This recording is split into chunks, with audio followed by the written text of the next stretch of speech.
பாருங்க, இந்த மாதிரி பட்டி பீஸு ஃப்ரண்ட் பேக் ஜாயின் பண்ணும்போது அன்இவன் வராமல் எப்படி கட் பண்ணுறதுங்கிறது சொல்கிறேங்க.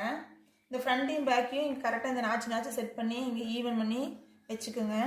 அதுக்கப்புறம் நம்ம ஃப்ரண்ட்டையும் பட்டி பீஸையும் ஜாயின் பண்ணுவோம் இல்லைங்க, அது 1/4 இன்ச்சு கேப் வரும். அந்த 1/4 இன்ச்சு கேப் வந்து மேலே பத்தன்னு வைக்கணும். இப்படி மடக்கிக்கணும்.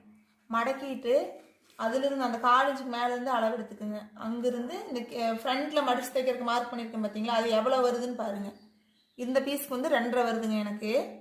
அது கீழே இன்னொரு 1/2 இன்ச் சேர்த்திக்கணும். எதுக்குன்னா நம்ம எப்படி இருந்தாலும் பட்டி பீஸ் வந்து எக்ஸ்ட்ரா கிளாத்து கொடுத்து அடிச்சு திருப்புவோம் பார்த்தீங்களா, அதுக்கு ஒரு 1/2 இன்ச்சு. மொத்தம் 3 இன்ச் எடுத்துருக்குறாங்க. இது 3 இன்ச் எடுத்துருக்குறேன். இந்த கேப் பாருங்க 2.5 வருது.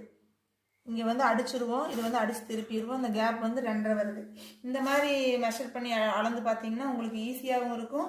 பின்னாடி வந்து நீங்கள் அடிக்கிறப்போ அடித்து முடிக்கிறப்போ இந்த அன்இவன் ப்ராப்ளமே வராதுங்க. இந்த ஒரு டைம் வேணால் இந்த மாதிரி ட்ரை பண்ணி பாருங்கள், உங்களுக்கு ரொம்ப ஈஸியாக இருக்கும்.